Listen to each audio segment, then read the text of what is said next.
This is the case of Danny Casolaro. Trigger warning. This story has mentions and detailed descriptions of suicide. Joseph Daniel Danny Casolaro was born on June 16, 1947 in McLean, Virginia. Casolaro had a typical upbringing and was a good student, eventually enrolling in Providence College.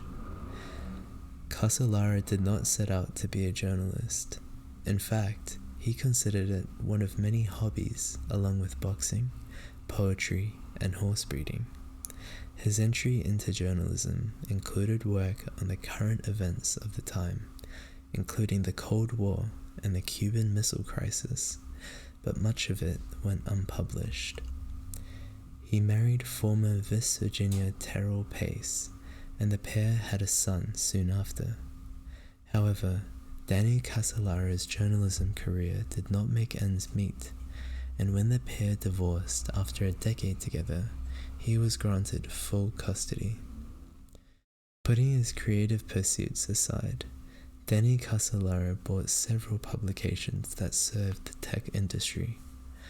By the early 1990s, he sold them and returned to his journalism after taking an interest in an early IT company called Inslaw that he heard whispers about from his colleagues. The Inslaw case introduced Danny Casolaro to a hidden world of geopolitical intrigue. He began a deep dive into several issues, including the company itself, the Iran hostage situation being connected to Ronald Reagan's election, Iran-Contra, and the collapse of the Bank of Credit and Commerce International. Casolaro became engrossed, obsessed even, with his research about government involvement and connection between all these events. The papers found after his death included every bit of information he could get his hands on, including clippings of old newspapers, names of CIA employees, and even arms dealers. Writer Richard Fricasseid said in White that Casolaro had fallen into a Bermuda Triangle of spooks, guns, drugs, and organized crime. Others agreed, arguing that the files showed that Casolaro had likely fallen in over his head. He met with a source he referred to as Danger Man, who connected the shadowy, disparate threads for Casolaro and even claimed to have information about what was really going on at Area 51 in Nevada. He claimed to have uncovered evidence that a venture capitalist paid off the Ayatollah in Iran on behalf of deep state operatives to prevent the release of American hostages before the 1980 presidential election and thus secure Ronald Reagan's victory. Meanwhile, he began probing a mysterious piece of software called PROMIS that the US government could use to track all dissidents nationwide. Let me check out what the Ayatollah is. Ayatollah, honorific title for high-ranking Twelver Shia clergy in Iran that came into widespread usage in the 20th century.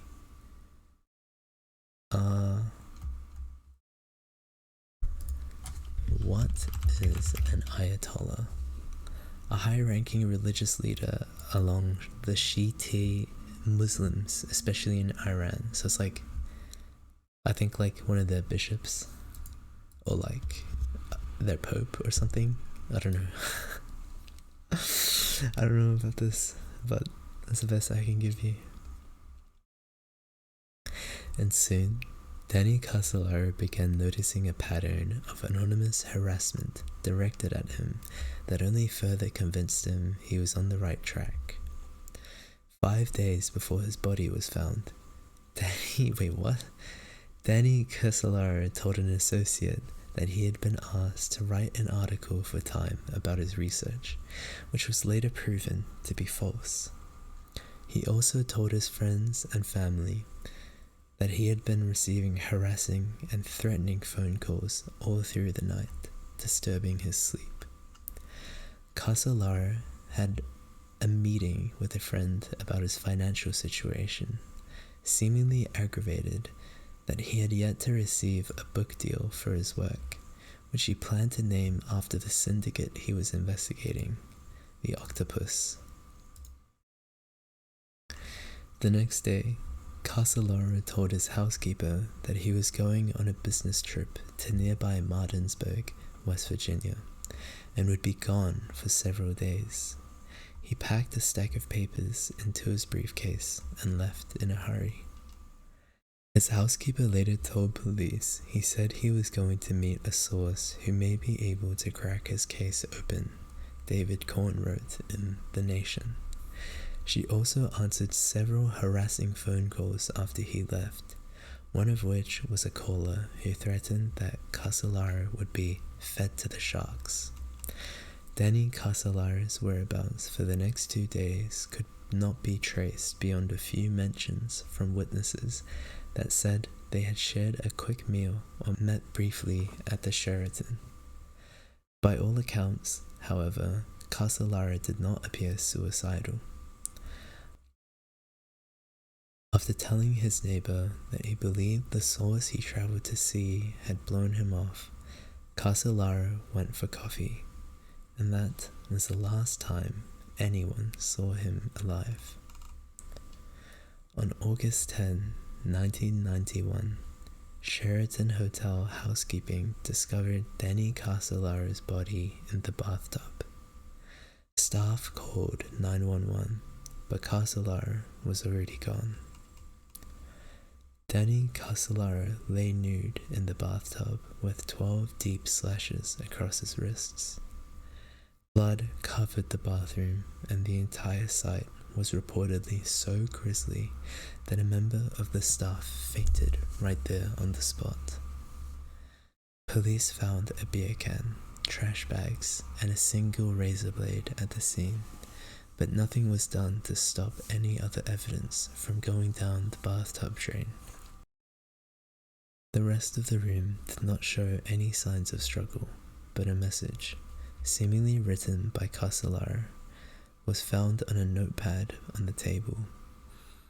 It read simply, "I'm sorry, especially to my son." Based on the note and the lack of any other evidence, his death was officially ruled a suicide. However, Danny Casolaro's death continued to be a mystery. The press had a field day with conspiracy theories that only added to the confusion of what happened to the young journalist. Investigations into the Danny Casolaro case later found that the FBI had requested further work in the case, as they were unsatisfied with the suicide ruling, and some of the documentation was withheld from the public without explanation. Because there was no clarity from any investigation, Casolaro's family still believes it could not have been a case of death by suicide. Casolaro, though in over his head with work, showed no signs of wanting or following through with self-harm. Danny Casolaro's family has argued that the missing documents and the lack of follow-up with the harassing calls were enough to continue the investigation into what happened to him. The intrigue has continued into the digital age, as many websites and journalists continue to be fascinated by the conspiracies of Danny Casolaro and the octopus that may have led to his death. To this day, questions remain about Danny Casolaro's death, though no less than Richard Nixon's former Attorney General stated that Casolaro was deliberately murdered because he was so close to uncovering sinister elements in what he called the octopus. This was the case of Danny Casolaro.